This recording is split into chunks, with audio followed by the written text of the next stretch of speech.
Go Item 16. to item 16. And we have a petition on behalf of Ad Astra, an association of Romanian scientists, on the alleged infringement of community legislation in connection with the Rosia Montana gold mine project. And together with a petition forwarded by Sorin Jurka on the same matter, and the petition forwarded by a Romanian citizen on the same matter. We have the presence of one of the petitioners, who is Mr. Octavian Voiculescu, on behalf of Ad Astra. And he can speak for 5 minutes about the matter. Thank you very much. Good afternoon. I'd like to thank you again for the opportunity to present an update on our petition, and to thank you again for keeping this on the agenda, because we think this is very timely indeed, since there hasn't been any progress on any of the points in discussion. And on the contrary, there are new lines of evidence which only strengthen the reasonable doubts surrounding this matter. Also, as you perhaps know already, the Rosia Montana issue became a matter of concern for the entire society, as of lately, and anger for many, and has recently sparked the largest demonstrations the country has seen in 23 years. The split the project elicits in the society and the rift between citizens and the main political parties, I think we can only understate, and become quite disquieting for all. Would like respectively to submit again that special consideration should be given to the project, that credible and independent assessments should be obtained, and that this case requires the application of the precautionary principle laid in statutory form in Article 191 of the Treaty of the European Union. And this discussion, I think, echoes, indeed, the discussion we've just heard a few minutes ago. Let me first review the main questions, the main issues in question. The project is orders of magnitude larger than any other cyanide heap leaching operation in Europe. It is actually quite difficult to take in the scale of the operation. So, using the figures provided by the operator, allow me to break them down per head of inhabitant. The share of the profit for the Romanian state is worth a bit under 3 grams of gold and 15 of silver, or about a wedding ring and a silver pendant. For each inhabitant, however, the legacy will be 10 tons of toxic sediments at the bottom of the tailings pond, about 8 cubic meters, so enough to fill a van. The operation is located in a densely populated area, in a rich hydrographic basin, and close to an area home to rare and protected species. During the operation, the residual waters will be held in a tailings pond held by a dam 185 meters high and 1,350 meters long. Again, orders of magnitude larger in terms of volume of residual water held, the amounts of cyanide and hazardous chemicals contained, than traditional operations of this kind. For the environmental impact assessment, the company provided a map in which no geological faults can be seen in the location of the tailings pond. However, this is at odds with a geological map drawn in the 1970s, which we have obtained without much difficulty from the Romanian Geological Institute for the grand sum of 36 euros or so. There are at least, on those maps, 2 major faults where the proposed tailings pond would be built, even visible on this map, which is drawn at 1 to 50,000. And so, relevant elements conducing to leaking should require a more comprehensive and detailed survey for sure. Two top scientists who have spent their career at the Institute testified in front of the Romanian Parliament Special Committee to the accuracy of those maps.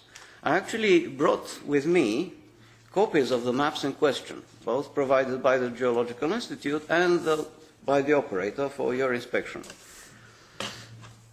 Original prints can very easily be obtained from the Institute itself. Now, this naturally puts in question the evaluation of the risks. We again call for the appropriate and independent evaluations, which continue not to be forthcoming, although the burden of proof lies with the operator. In the absence of these, we respectfully submit that the discussion is without ground and that the project should not be given the green light, at least until the circumstances change. Related to this, the financial guarantees offered by the operator seem to be out of proportion with the amplitude of it. Indeed, they are in the same ballpark than the costs incurred by the public when accidents happened in operations 10 times smaller than this, in remote areas. Recently, the company sought private insurance against the risks posed by the operation. Since they claim very high security of the engineering process, the premium of this should be commensurately low, and we are very glad that such action was initiated. However, earlier this year, the insurer they approached, the Giant Alliance AG, harshly denied to provide insurance and stated, moreover, that they would not enter any business relationship with the company.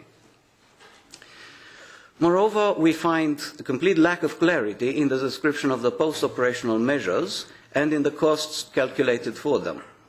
In this respect, by virtue of the precautionary principle and within the remit of the EU given by Article 2, we ask the Commission to enforce Directive 2004/35/CE as amended, Council Directive 96/82/EC as amended, and new Directive 2012/18/EU before the operation is approved. In addition to its size and position, there is another aspect of this operation which clearly shows that only remedial actions in the future are inadequate and which calls for preventive measures. The operation entails the immediate and irreversible destruction of virtually the entire archaeological site the mountains to be obliterated contain. The International Council on Monuments and Sites, ICOMOS, the premier professional body consulted by the Commission in such matters, has earlier this year renewed their call for the preservation of this unique site and expressed their willingness to assist the deserved conservation and enhancements to their fullest capacity. More recently still, a report by academics from Oxford and Leicester universities in the UK became public, although it was commissioned by the government a few years ago, and it dates from 2010 and 2011. These academics also find that the site is of outstanding universal value, fulfills 4 criteria, not 1, for gaining UNESCO World Heritage status, and they argue as well that it should be preserved. Now, Europe leads the world in the protection of cultural heritage, which continues to see brutal destruction in other regions. Sure, thank you. The destruction of the site would be a cultural crime that Europe has not seen in the last centuries, at least in times of peace. Among other things, the tens of hundreds of kilometers of ancient galleries are the most extensive source of information about the lives of ordinary citizens in the Roman Empire and later on.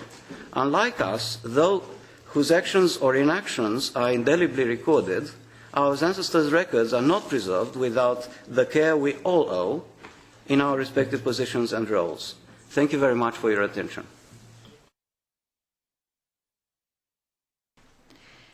Thank you. I informed the committee and you that we received other petitions concerning the same matters, but in different countries, European countries, in Greek. Yes, okay. So thank you for introducing your petition, and now the floor to Marianne Müller for the Commission. Thank you, Madam Chairman. On this issue of Rosia Montana, upon receipt of the 3 petitions in 2010 and 2011, the Commission contacted the Romanian authorities and asked for information on this project, which was detailed information was provided by the authorities, And after examining this information, the Commission transmitted on 16th of December in 2011, exactly 2 years ago, its observations to the Parliament. The general conclusion was at that time that no breaches of EU legislation could be identified, mainly because the permit has not yet been granted.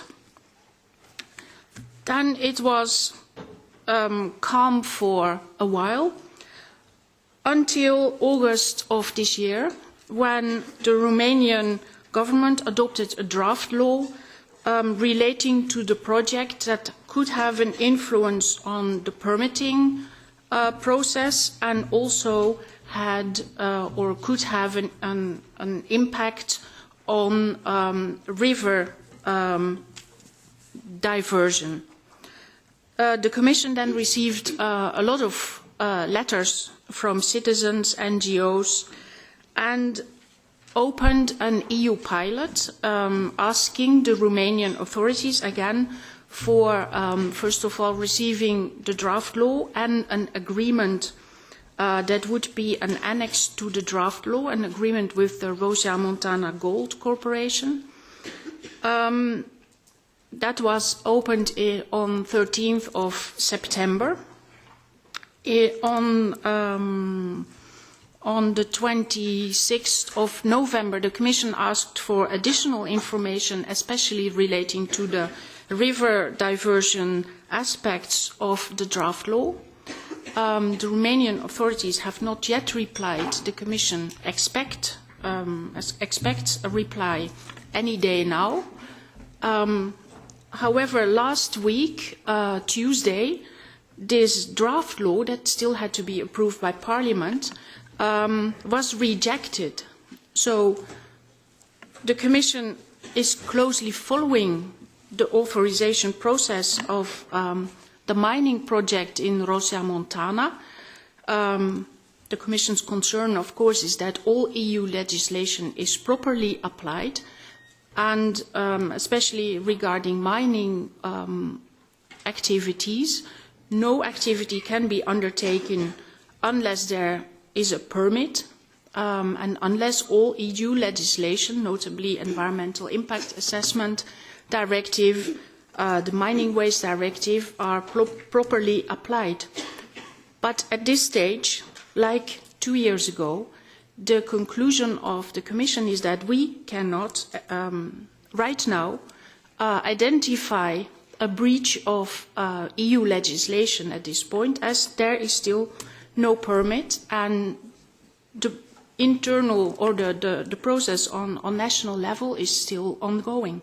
So that's updates from the Commission. Thank you. Thank you, Mrs. Miller.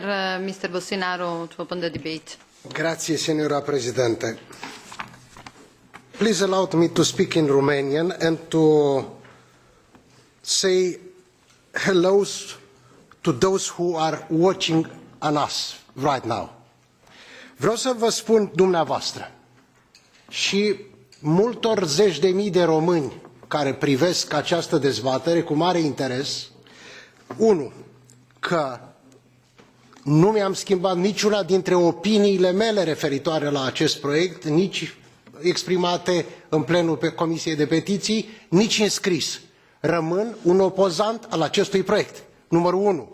Numărul 2, sunt în favoarea păstrării acestei petiții deschise, împotriva celor care sugerau că astăzi am putea închide această petiție. Vreau să spun că eu sunt împotriva închiderii acestei petiții și a păstrării ei deschise, pentru a ne asigura că un proces viitor de implementare a proiectului se va face pe baza celor mai sigure standarde și pe baza celor mai moderne tehnologii. Acum, atunci când am propus ca să nu discutăm astăzi subiectul, și vreau să-i mulțumesc petiționarului de la asociația Ad Astra pentru updatările aduse astăzi, când am propus amânarea dezbaterii astăzi, porneam de la următorul lucru și pot să înțeleg, Margaret Auken, colega mea, nu știa ce s-a întâmplat în România în ultimele luni de zile.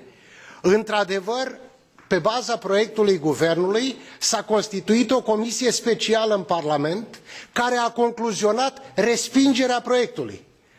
Parlamentul în cele două camere a votat aproape la unanimitate respingerea proiectului inițial. Proiect care datează din timpul guvernării trecute. Numărul 2. Săptămâna trecută, marți de dimineață, Parlamentul României, în fața protestelor, pentru că, da, în România există o mare opoziție față de proiect și de utilizarea tehnologiilor pe bază de cianuri, Guvernul României a prezentat un proiect general privitor la exploatările miniere, care conținea două, aș spune, inovații pentru legislația europeană. 1. Niciun proiect care este dăunător mediului nu va fi acceptat și 2. Niciun investitor nu va putea dezvolta un proiect decât pe baza celor mai noi tehnologii. Dacă s-ar adopta acestea, ca român și ca protector al mediului, aș fi mândru. Dar Parlamentul, și în fața rezistenței protestatarilor, a respins acest proiect de lege. Și pe deasupra, ce mai avem? Faptul că Comisia Europeană, pe bună dreptate, spune nu avem încă o evaluare de mediu, un acord de mediu pentru un proiect, pentru că acesta n-a început să fie utilizat, dar, și aici este apelul meu către Comisia Europeană, să finalizăm negocierea la amendarea Environment Impact Assessment Directive, raportul Zanoni, în care sunt introduse foarte multe amendamente ale comisiei noastre, Comisiei de Petiții, care se referă la obligația transparenței, la implicarea societății civile, a participanților, la responsabilitatea investitorului și așa mai departe. Nu avem nici măcar acest lucru din partea Comisiei, deși ar trebui să-l avem, cum ținem cont de faptul că Parlamentul își va încheia relativ repede mandatul său. Pe aceste baze, a face doar un exercițiu, din păcate, și a aduce petiționarul din Anglia și de a le spune zecilor sau sutelor de mii de români că doar discutăm un subiect fără a le da niciun răspuns, nu este nici util și nici corect. Vreau ca această petiție să rămână deschisă, repet, și să o discutăm atunci când avem o informație. Putem să le dăm un sprijin petiționarilor și mai ales să facem în așa fel ca această petiție deschisă să rămână cel mai solid argument ca orice proiect care se va dezvolta viitor în România și nu numai, să se bazeze pe cele mai înalte standarde. Și închei spunând, România nu poate fi un studiu pedagogic nici pentru Bulgaria, nici pentru Grecia, nici pentru alte țări care dezvoltă sau vor să dezvolte proiecte în industria minieră. România este obligată să respecte legislația europeană și o va face, sunt convins, cu demnitate. Mulțumesc încă o dată petiționarului pentru actualizarea informației. Thank you, Mr. Bostinaro. The floor to Mr. Helmer. Well, Madam Chairman, thank you very much. And something we should be aware of, I think, is that this whole issue has become rather what we call a political football in Romania. It's become an opportunity for Romanian politicians to pursue their electoral objectives by striking positions on the question. I noticed that the objections from the petitioner do seem to be rather broad and general and could be applied to gold mining operations or mining operations or indeed almost any sort of infrastructure development in almost any sort of country. And to the extent that there are specifics that are called upon, like the archaeology and the alleged geological fault, they sound rather as though those issues are being recruited to a general purpose rather than key to what is going on. Now, Madam Chairman, you will correct me if I am wrong, but my understanding of the operation of this committee is that it exists so that European citizens can draw attention to breaches of European law. And we have just heard from the Commission a very reasonable and measured response in which they have told us that they have examined what is going on, and largely because the project has not been sufficiently developed and permissions have not been granted, the Commission as of today is not in a position to say that European law has been broken. Indeed, if I understood correctly, European law has not been broken. Therefore, it is difficult for me to see quite what we are doing looking at the petition at all. The fact is that mining operations will first of all be governed by Romanian legislation, and as Romania is now a member of the European Union, the mining operations will also be governed by European law. I am not, as you know, a great advocate of European law, but I do concede that these sorts of regulations are extremely thorough and are normally carefully implemented, especially in circumstances where there is a degree of public concern. I am particularly worried about the abuse of the precautionary principle, which is always called on in these sorts of circumstances. Frankly, everything that human beings do is dangerous. Getting out of bed in the morning is dangerous. Coming downstairs is dangerous. So if we take the precautionary principle and apply it to every human activity, we can always find some excuse not to do things. But there is, Madam Chairman, a broader issue here about which I am very concerned. We need investment, we need growth, we need jobs, we need industrial development, and if I may say so, Romania, being one of the less well-developed countries in the European Union, needs jobs and investment and industrial projects perhaps more than most. And the sort of knee-jerk objections to it I think are a matter for serious concern if this attitude is applied elsewhere. And it's not just Romania. I could point to examples in my own country and other countries where there is this automatic opposition to any sort of development. The damage we are doing to inward investment and to future economic opportunities is extremely serious. I think that the Romanian people perhaps ought to consider the benefits of the proposal on the table and to consider whether the persistent objections and delays may lead the investor to reconsider his plans to invest. And it would be, I think, greatly to the disadvantage of Romania, the Romanian people and the Romanian economy if the company eventually walked away from the project. So, in conclusion, Madam Chairman, if the question before us today, and I apologise for arriving late so that I am not precisely sure what the question is, but if the question is whether we should allow the petition to remain open, it seems to me that there is no benefit in having a petition until there is an alleged breach of European law. There isn't one at the moment, so it seems to me that closing the petition would be a pretty sensible thing to do. Thank you, Mr. Elmer. Mrs. Auken. Indeed, colleague Helmer is one of the most courageous people in this parliament here. He is not fear of taking any risk whatsoever.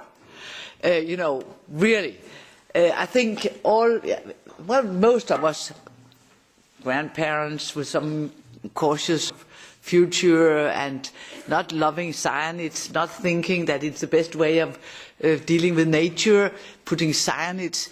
But, of course, don't have any precautionary principle if cyanide is at stake. I think, first of all, we should keep it open. Secondly, I'm grateful, and that's also to Victor, grateful that this time we might have a chance to prevent things instead of, after everything has gone wrong, saying this was bad. This time, and I really appreciate that we have the possibility to discuss. We got a list of all the legislation which could be violated and indeed are at risk. And if we see at the other countries, we have petitions from Greece, we have it from Bulgaria, they're there, and I know they're following us.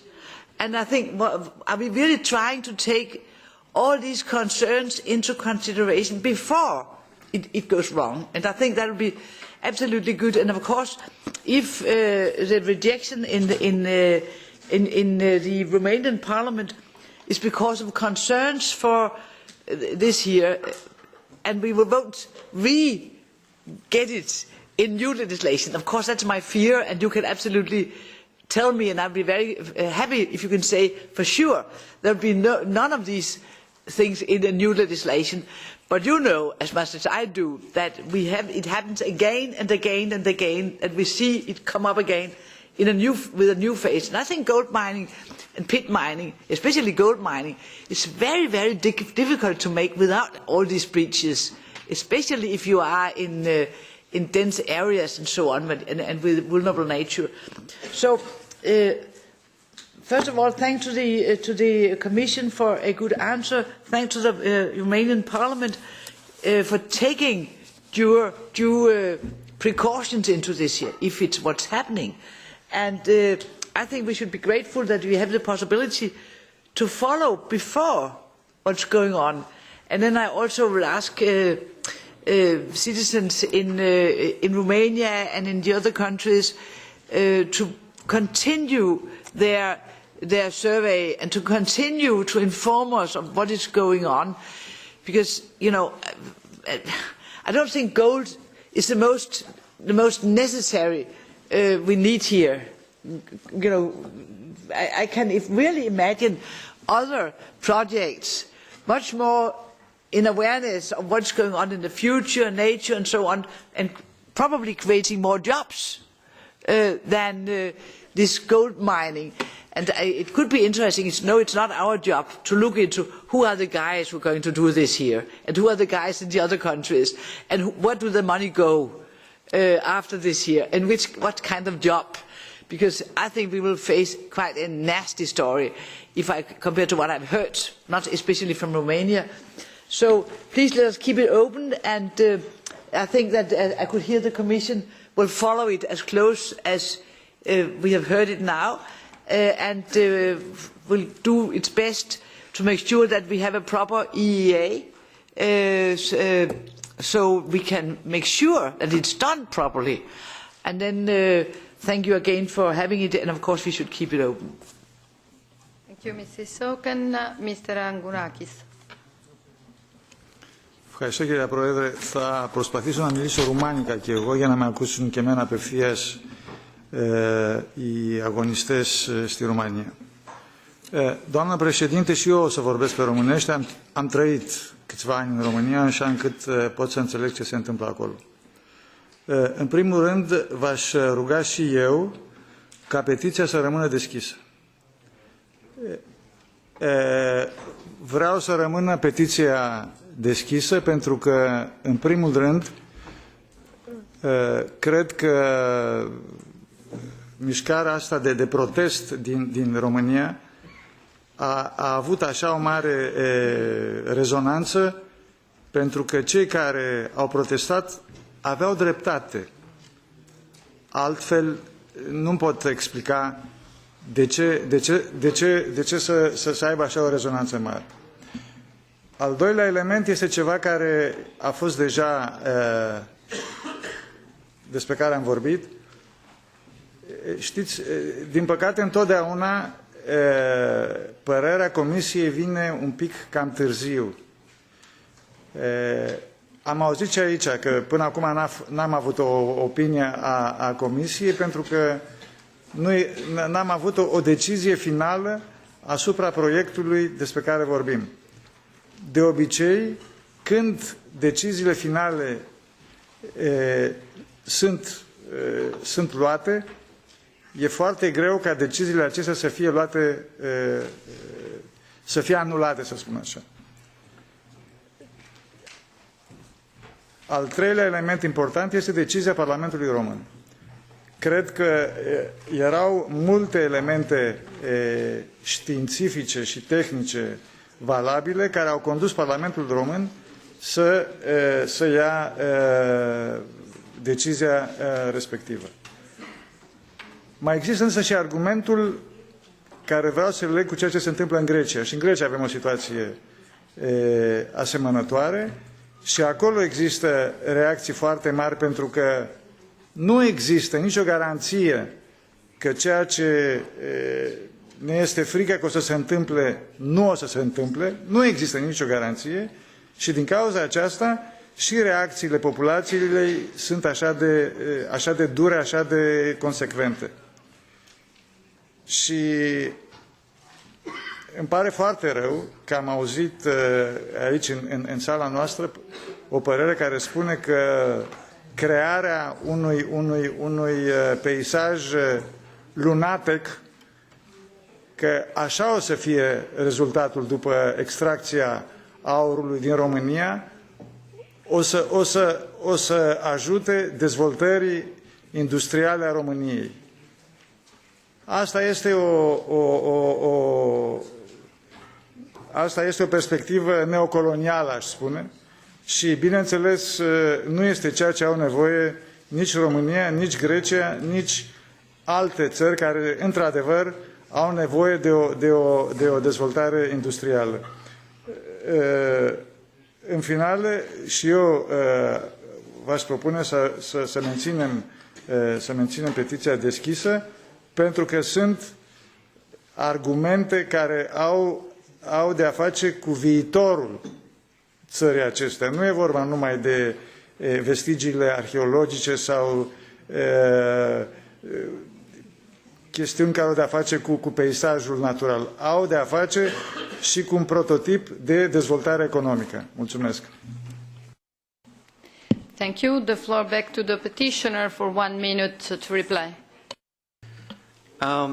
Yeah, I would like to thank the Commission for their response. And in response to their response and to Mr. Helmer's remarks, I would like to point out again that we invoke the precautionary principle for a very specific reason and not for any generic one.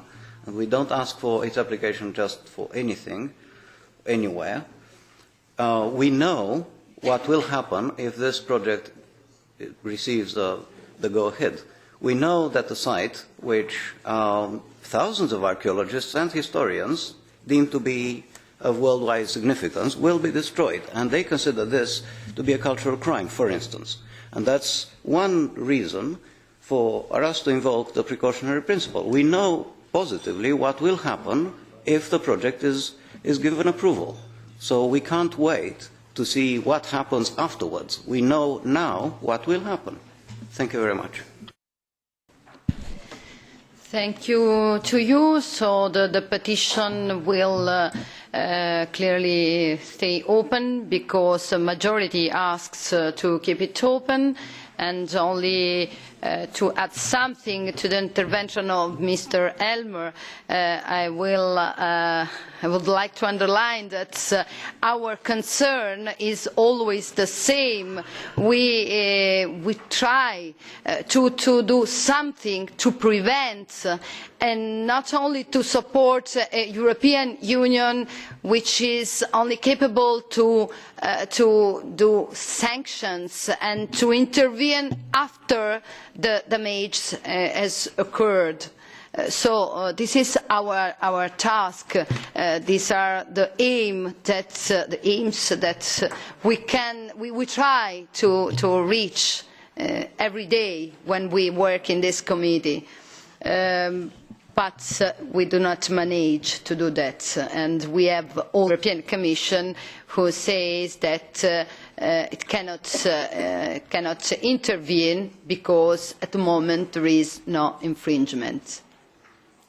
Okay, thank you. We keep it open and we wait for further consideration from the European Commission. Thank you to you for forwarding the petition.